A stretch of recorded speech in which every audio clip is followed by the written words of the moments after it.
Bring a Trailer podcast.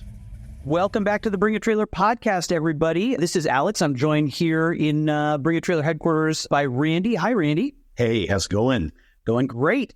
Very excited to be joined by Vic and Barbara Skirmants today, proprietors of 356 Enterprises and legends in the Porsche 356 world. Is that right, Barbara, Vic? Legends? Is that the appropriate term? It is correct. Yes, sir. She'll take that one proudly. She will. We're so glad to have you guys here today.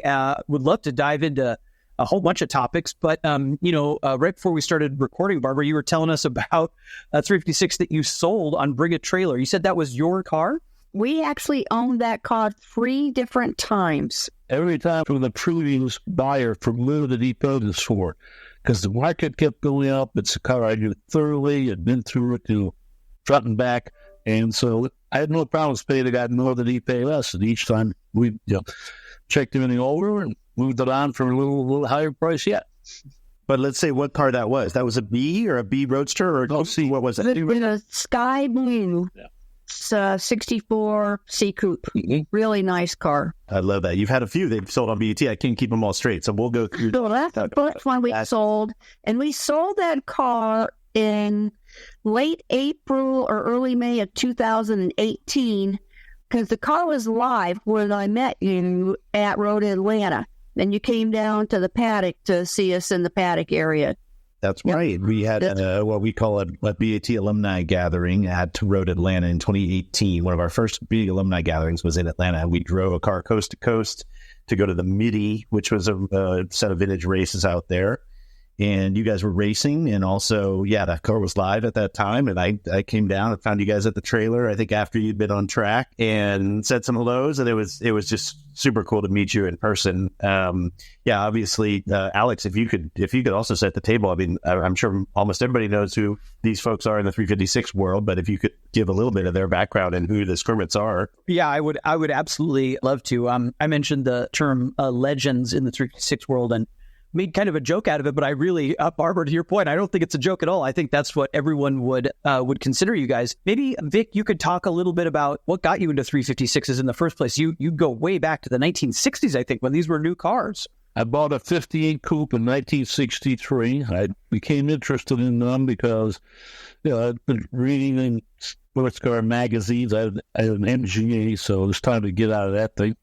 And I found this 356, and I was going to General Motors Institute at the time, and an instructor just moved there from Milwaukee, and he had the car on the bulletin board for $1,550. I went and looked at it.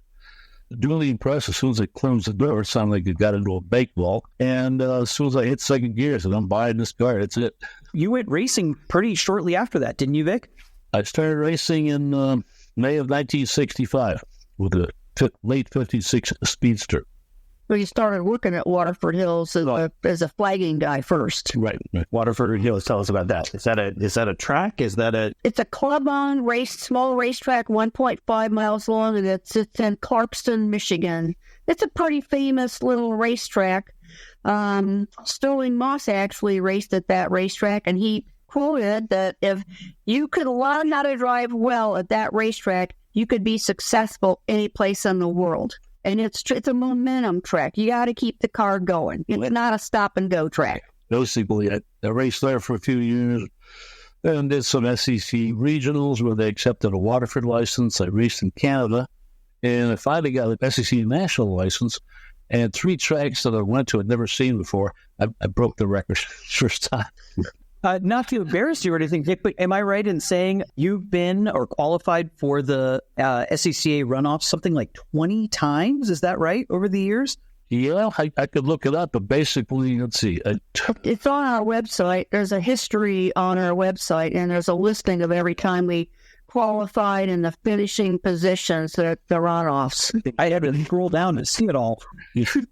I only missed the 1 year, and then I started running the G production car, 1300, that I built from nothing.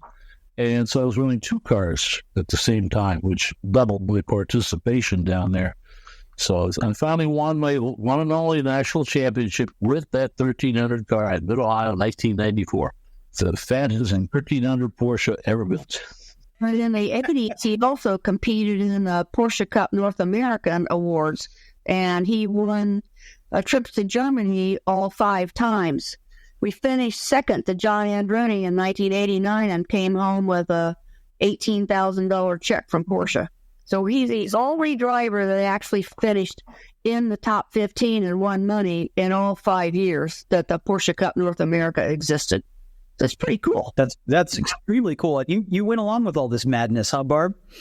Well, I met him. I ran him down at the racetrack because I'd been racing for a long time before I kind of ran him down. I knew a lot about him, and I had actually been racing an MG midget, MG production against him, and I'd been working on it for a long time. So I've been involved in sports cars and racing my whole life, basically. Yep. So I ran him down at Mid-Ohio. So that's what happened. They got married in 1989. And Barbara, you say you've been racing your whole life. How did that come about? Was that a family thing, or was that just being in Michigan? Everybody does that after school, or what? No, my first car was a Bug-Eye Sprite, and then I actually bought a Sunbeam Tiger in 1969 when I was 24, 23 years old. And I got involved I lived in Columbus, Ohio, and I was involved in all of the local sports car activities. And Mid-Ohio is only an hour north of Columbus. And I joined Lake Erie Communications in Columbus with the flagging and communications group. And it was the most notable group in the country at that time. And I worked races at Mid-Ohio, Nelson Ledges, Road America. I even worked a race at Moroso in Florida one time. I worked the runoffs all 10 days from 1971 through 85 or 86. And in 87, I crewed for Randy Canfield, and he's a national champion that ran a Bug-Eye Sprite. And I crewed for him at that race, and the next year I came with Vic. So I've been involved in sports cars and racing my whole life. I'm a car nerd. I was pretty mechanical. I was a big tomboy. I didn't play with dolls and stuff like that. I played with BB guns and things like that. But I love cars. They're in my blood. And the coolest part is that we bought back my Sunbeam Tiger last year after 40 years. I found my old car. We bought it back. I was going to say, Barbara, I would love to hear the story of that, because one of our colleagues, Rusty, ran into you and Vic at an event somewhere in Michigan, I think, and sent me a picture. He said, "Oh, you're interviewing the Skirmants. You've got to ask Barbara about her. How you're." He's going to be a picture of the sandwich board that goes in front of it. Tell us the story of your history with that car. Well, I wanted a sports car, and I knew that Tigers were, I didn't know anything about the history of the company and the cars at that time. I just knew it was going to be a pretty reliable sports car, and it is. And I bought it in 69 from a guy that got sent to Vietnam, and he was the first owner. And it came out of Sports Car Forum in Columbus, Ohio, which was a real famous racing dealership. They sold all Britain brands. They sold Cobras also and Tigers. And Ken Miles used to drive for them. Now, that's pretty cool. Bought the car in 69. I sold it in 82 after I bought a house in Columbus. But I had 2 copies of the title that I had never... for some reason, it just pulled on my heartstrings every time I look at this envelope with these titles in it. And I met a guy at the RM auction in Arizona that restores Tigers for a living. It's a professional restoration company. And of course, everybody comes up to us all the time at car shows. "Oh, I used to have one of those, same thing." But he had access to the database at the California Tigers Association, it's called. And they had a database of all the known chassis numbers. And my car showed up on that list in South Dakota. They gave me the name, address, and email and phone number of Paul in South Dakota. I sent him a copy of an email with a picture of me in 1982 with the car and a copy of the title. He called me in 5 minutes. So we bought the car back in May of 22, and we flew to South Dakota and drove it home. I had it painted midnight blue when I bought it. The guy that restored it in South Dakota, he painted it yellow. However, the car right now is in Maryland with Brad Jenkinson, who owns a really good restoration shop, and he does tigers. He did Kim Barnes' tigers. You know who Kim Barnes is? The Michelin lady. She's had several tigers, and he's done her tigers. So the car's in Maryland right now, and it's going to come home midnight blue.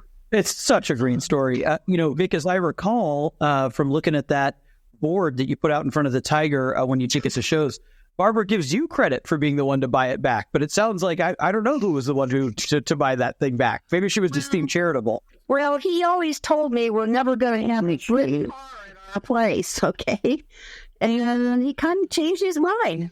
Well, she kind of continued. She liked to buy it back, and I thought he said, okay. So I don't know how you were going to hear the end of this, so do it.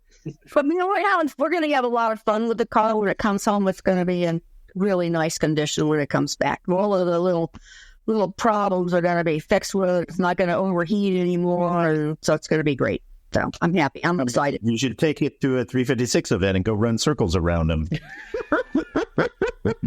I'll block it.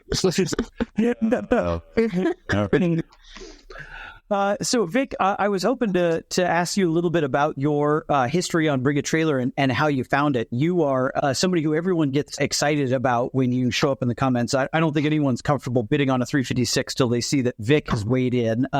You've got over 900 comments on the site at this point, a bunch of comments of note, thousands of thumbs up.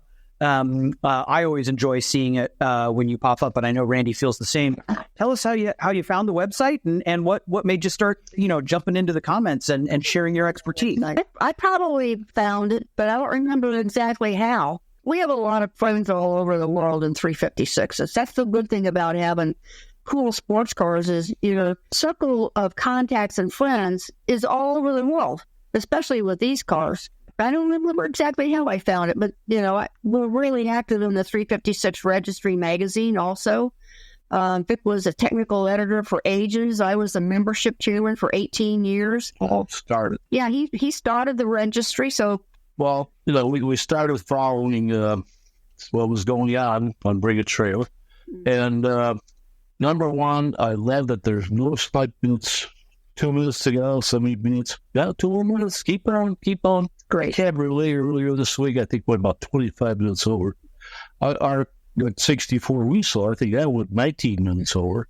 And I like the fact that people can comment. Now, I try not to disparage someone's car unless there's something really egregious or the owner is trying to pull some wool over somebody's eyes. And if I like a car, I'll maybe make some comments that, hey, it's a pretty good car. So I try to help a guy who's got a good car and is presenting it honestly, and I don't give much support to somebody who's a little shaky.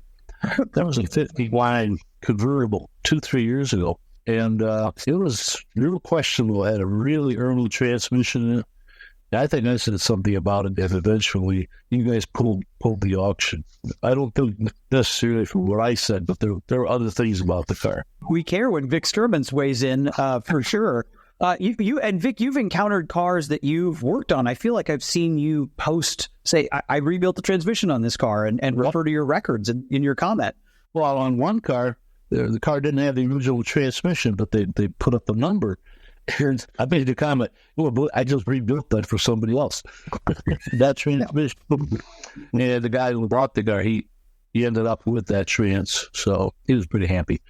I'll buy used transmissions whenever I can if the price is reasonable. And I have over 100 transmission housings. They're just bare housings. Pull out all the good parts, scrap the stuff that's questionable. And I've actually matched up about 3 guys with their original transmissions. One, a 59 Carrera GT Speedster. That's my favorite one. And the guy said, well, it's the original number. You're letting get something close. I was, okay. I said, how close did you? I had it. That was a good story. I enjoy the cars. People ask when I'll retire. And I said, what would I do? I mean, I work in the transmission. I don't do engines anymore. I do the transmissions. I did about 35 last year. I'm working on number 1,020 or something right now. And I like what I do. I like tearing one down that comes in to see what's going on inside, what somebody screwed up in the past, or if it's all original, how they did it back then. I know how they did certain things, so I can pick up if somebody's been in there before. biggest problem nowadays is nobody knows how to set up the rear and pinion. Now, it's not just a transmission. It's a transaxle, like on a VW. So you've got gears, and you've got a ring and pinion. How many people do you know that could set up a ring and pinion properly? Pinion depth, preload on the diff carrier, backlash. I see them come in all the time that pretty big name shops have worked on, and they didn't do it right. If you don't set up the ring and pinion properly, it's going to be noisy. If it runs long enough, it'll pick up a bad wear pattern, and you can't reuse it. Except on a race car, then you don't care. 356 people are going to be they're going to be sad the day that you do hang up the spurs, Vic. Well, I'll have to keep going as long as they can. I don't have anybody that's witty in the weeds to try to learn and take over. A couple of guys said, gee, you sure wish I could come on and learn this stuff. How do you learn 40, 50 years of experience? I can't buy this, that, the other thing. I had one guy drove in from the East Coast, and he stayed here locally, and tore it down, showed him how to rebuild it and all that. I still get questions from him. I try to help people figure out what's going on, including guys that I really shouldn't be trying to help, but that's it. 1,000 transactions, Randy. Did you ever? Randy's had at least one 356 or a couple. Did you ever tear down your transaction? No, I'm scared to death. I would have said it's a bit. I'm scared of the inside of engines or the inside of transmissions, but I can bolt them together, and I pulled them in and out of that car, and we had some fun with that. We'd have another one of these days. Barbara, I loved your work. You submitted a great silver coupe not long ago, and then I got back to you. You CC'd me on the submission, and then you said, Randy, why don't you just buy this car, right? I was like, you should have bought that. Let me tell you, you should have bought that car. It was the nicest car we've ever had here. It's gorgeous. 55 Sunroof. SE, yeah, sunroof. Big GT gas tank, all bit. Sunroof with blue leather interior. I mean, just don't get any better. And Randy, all the photos are all in the front yard. I take all the photos right out here by the point. Yeah, I'm pretty cognizant about, no fussy background. You don't want tools and garage doors and crap in the background of your photos. You want the car to be a star, right? Don't write you are very up. Got it. They'll believe it when you have 500 to 600 photos of every square inch of the car. Those need my eyes glaze over. Show me the bottom. What's that look like? How solid? Show me any problem areas. But these guys that walk around the car, click, click, click, click, click. I don't pay any attention to those. You can get tired of looking at the same thing all the time, and you don't concentrate on the issues of the car that you should be looking at. So I think 100 photos are plenty. We need to send Vic and Barbara out to educate our sellers. I don't do they need to listen to this podcast and be like, do what these folks do. My amateur videos were a pretty big hit. I couldn't believe that people really thought they were cool. They're basic, You start the car. Yeah. Barbara, I noticed you have your own account, so you occasionally are jumping into the comments and weighing in yourself. Is that right? I want to see the tigers that come up. That's what I want to see. That's why. Well, the last one, it was BarbaraSkirmants commenting, no, that was me. I was locked up because we were going to Naples for a few days, and that was me commenting as Barbara. The Skirmants come interchangeably. Right. Did you guys tell us a little bit about the history of 356 Enterprises, why you started it, what the intentions were? It sounds, Vic, like you're mainly doing transmissions these days. Well, I was working as a mechanical engineer at the Army Tank Automotive Command in Warren, Michigan. I was working on these cars weekends and evenings, local cars. They'd come in for tune-ups, grease jobs, whatever. And I kept thinking I really need to expand and do more of those. Well, I was finally actually starting to take time off without pay. So I could leave early. Well, you're racing too. Oh, yeah, that too. And I finally decided I had to get out of there before I was going to go nuts. May of 76, Vietnam had wound down and there was nothing to do. Well, I could come in, shuffle some papers across my desk for 15 minutes, and then, twiddle my thumbs till the end of the day. I said, I don't want to end up half crazy like the guy that lived next door to me who worked there. I finally got out of there. No guaranteed income, 2 kids, no health insurance. And I just kept plugging along and got to go racing more and started doing more stuff. And people from further away would bring me things. And it just kept going. That was 76, early May of 76. That was long before me. Wait, BB. Yeah. She's the baseball too. Or he's the production department, and I'm all the service industries. Think of it that way. And the shop's in the backyard. You know, we're on 10.1 acres, and we're out in the country, and there's no zoning officials that are banging on your door all the time and telling, well, you can't do that, you can't do that. So that's the blessed part about having your shop on your own property. And you're not controlled by somebody else that raises your rent all the time, and then you put in all those leasehold improvements, and you got to leave, and you leave all of that stuff there. So, because we know a lot of people that are in this business, and they have that problem all the time, especially the guys in California that have shops. It's so expensive out there. So, the shop's in the backyard. And it's all paid for. The house is paid for, and the bar is paid for. Trailers are paid for. We don't owe anything to anybody. Is all the branding paid for? All the tires paid for? That's the hard part, isn't it? Yeah. I never dreamed we'd be this successful, but with Barbara's help, I mean, she's a businesswoman. I'll bring in parts, she'll box them up, and she'll do the shipping. And we sell overseas quite a bit too. And she sits down and has the patience to do the customs forms. They would drive me nuts, and I would just give up if I had to do it. What do you mean you're selling overseas? Are you shipping whole transmissions out overseas? And I just shipped one to Australia. Oh my God, what a pain in the butt. I've shipped transmissions to, let's see, Germany, England, France, Japan, Hawaii. We just shipped one to Hawaii, and we just shipped one. We just shipped one to Australia, and I got the freight bill in the mail today. And you think people in all these places know how to install a 356 transmission? There's somebody out there turning wrenches. They can't rebuild them, but they can install them, right? Or no? I guess so. Well, they can order it up, they can order it back in. So, yeah, okay. I hope so. I don't know. Sometimes I can pull a car apart, as Alex knows. I can pull a car apart, and then it just doesn't go back together. You just go, your car's not parked in front of Randy's. Would that happen? Yeah, that's my top, I guess. How often are you getting out and racing these days, guys? Are you still taking cars out to the track? We only raced a couple times over the last couple of years, including last year at Waterford, where I wrecked my car. The track I started at in 65, I almost ended that. I mean, not from a physical damage standpoint, but I was thinking of retiring, and then ended up buying a friend's car that I had built way back when because he wanted to retire. So Barbara won't let me retire from racing. She wants to go to the track, see her friends. So all of our friends are at the racetrack. You know, at one time we had 3 rental race cars, and we had 3 or 4 racing customers' cars. And we transported those cars to the track and did trackside service and catering and the whole ball. But we never had any employees to help us, so it was just Mom and Pop doing all this work, too. So it just began. We're both 79 now, too.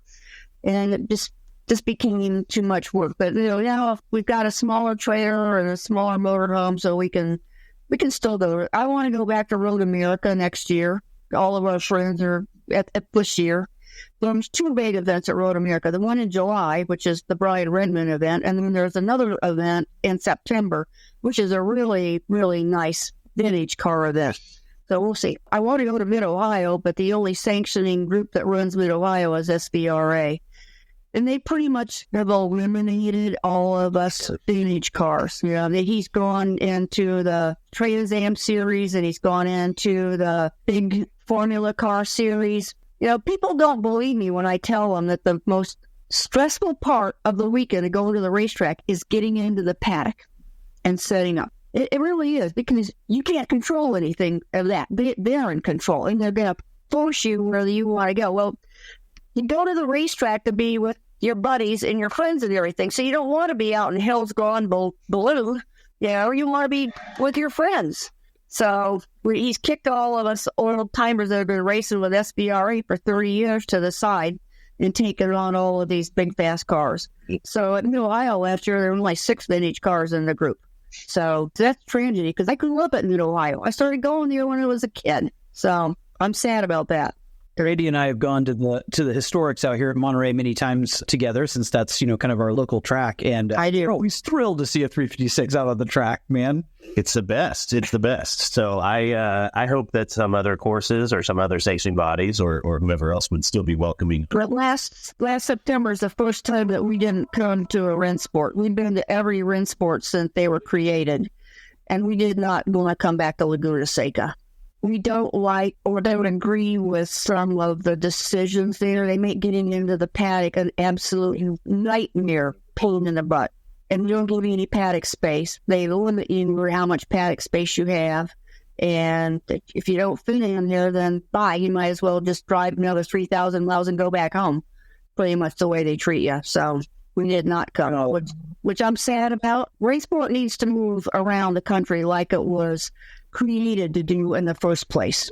Bob Carlson started Rennsport, and that was the idea of when it was created, was to move it to different racetracks around the country. When Porsche scored victories back in their era in the early 70s, that was the whole concept of creating Rennsport in the first place. So we'll see. It needs to go to Road America in Wisconsin. They have the facility, they have the space, they have the hotel rooms, 4-mile track in the paddock area. They can take more cars per mile of the racetrack. They can get 80 cars on the racetrack at one time. It needs to go around the country like it was created to do in the first place. So that's my 2 cents about Rennsport.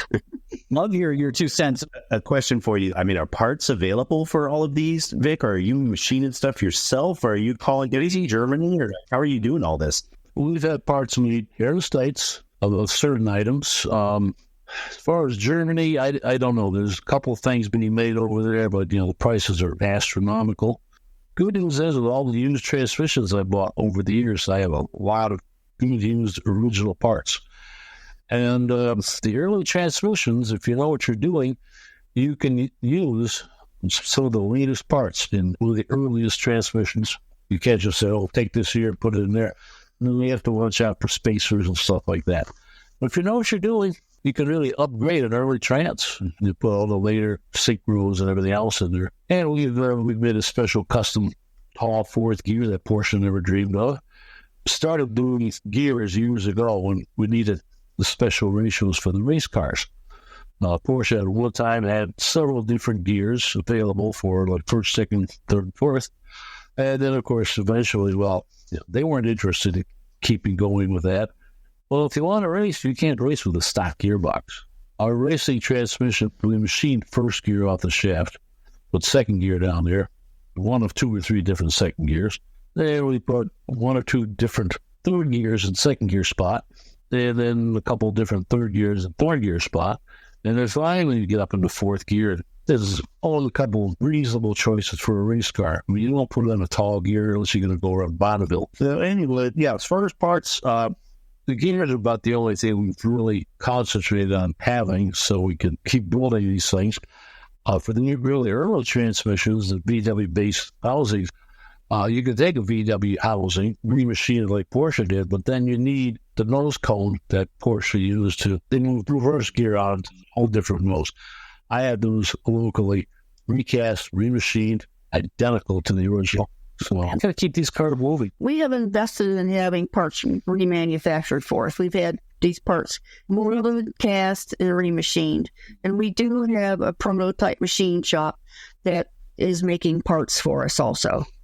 What's the earliest gearbox you guys have had? You had a Gmund coupe at one point, didn't you, Vic? Isn't that right? I had 2. I had 2 American Roadsters, all fired at the same time. Her total investment were just over $6,000. Well, that's back when nobody cared. And none of these cars were cherry. The early 70s. Nobody cared about the early cars. I was one of that, not even a handful of people in the whole country who gave a damn about the really early stuff. But I just really got intrigued by them. Thought they were the neatest thing out there. And now more people are starting to realize that. And the early stuff is becoming way more valuable even than the later stuff. If it's done right. Cars will show up, nice bodywork, shiny paint. Then you look it over and go, God, all kinds of two-way parts underneath there. So you look at the transmission, well, that's not even close to what belongs to your car. Anyway, but, if it's shiny, then they can pull anything past somebody. Now, if they put it on bring a trailer, then they're going to be on my sights.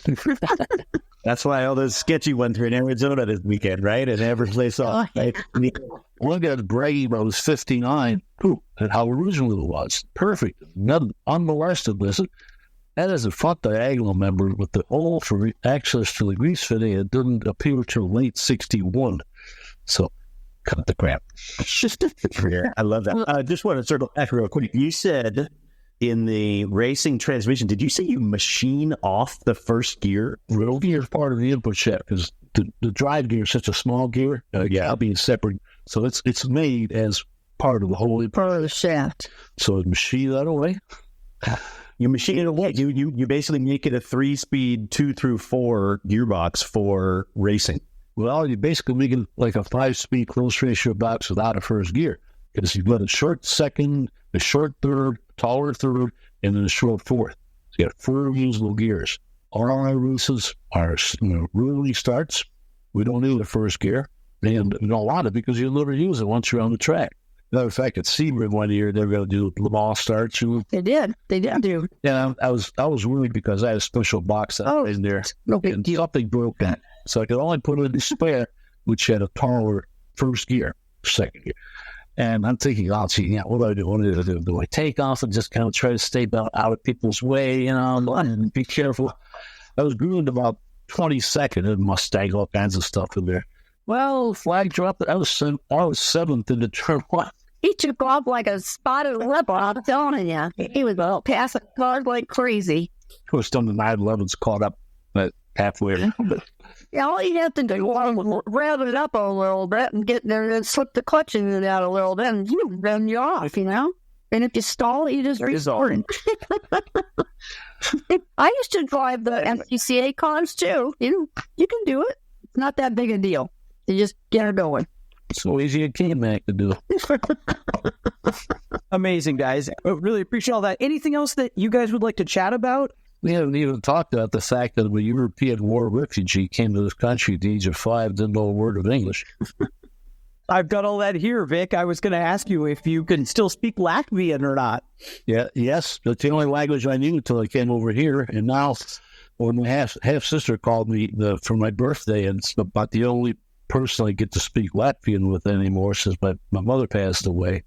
So I'm losing some of the conversational Latvian, but I'm expanding my vocabulary tremendously because I'm still trying to read old books in Latvian about Latvia or World War I, World War II.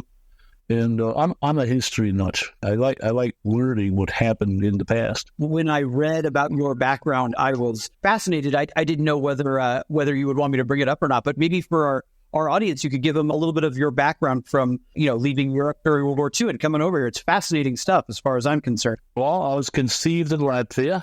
My mother got out before the Russians came through. My father stayed behind to fight. She pregnantly got to Germany and became a big U.S. Air Force base after the war. First 2 months of my life, they were bombing me. I was living at air raid shelters. A few guys came through in March, so no more bombings for us at that point. They were, he's not new. Your dad was in the service. Yeah, but not the one you think. He was on the Eastern Front fighting the Russians, along with the Germans and Latvians, trying to keep our country from being taken over, but that didn't work out. So we came over here in May of 1950. We had to be sponsored over by somebody who would be responsible for us. No Latvians came over here on welfare. My father had died of wounds in October of 1944. Well, it turned out that wasn't true. 2 of my mother's brothers got out of Russian prisoner war camps in 1953. For those who know history, the war ended in 1945, but not for everybody. And they got back to Latvia, and they tracked us down. My father was still alive. He didn't know what happened to us. We had a half-brother and half-sister over there. Well, anyway, I never met my father because he was behind the Iron Curtain. He was getting out. We weren't going in, so he passed away in 1967. So, and you grew up in your mother and you were in Chicago, is that right? Grocery store owners. Yeah, Chicago 50 to 57, and 57 to 62 in Cicero, and then I came to Michigan to go to GLS, and Still, Perfectly placed to play with some early 356s and Gmund coupes. I wanted to tell you about when he sold the Gmund Coupe to Miles Collier. You know, they sent him out to California because Collier sent the car to Troutwood and Boggs in California. And then years later, in the last 20 years, he decided to redo the car to bring back all of the little fingerprints and marks on it that they over-restored it. It was too perfect, and they were not perfect back then. So now it's been redone, and very nicely by Paul Russell and Company. And when Paul Russell restored the car, Victor did the engine and the transmission again for that car. So that was pretty cool. It's in Naples at the Ravs Institute. That's the new name for the Collier collection. And it is identified, and it's been proven to be the car that raced at the... Well, yeah, the age run the age first, but the Monterey record runs at the end of September. And I've never really figured it out from photographs. The little details here and there, that's the car. You know, they were all handmade. I mean, really handmade. Well, he actually found out that there were photographs of all of those details on the car in the Rhythm Track library. And he had access to those photos and got copies of them and took the photos home and opened up the lid of the engine compartment and It's like a fingerprint. I think it's amazing. The Skirmants are an important part of that car's history now. So you guys are... Absolutely. Try to be... Well, thank you guys so much for joining us. We really appreciate it. I'm sure our audience is going to love hearing all the stories that you had to tell.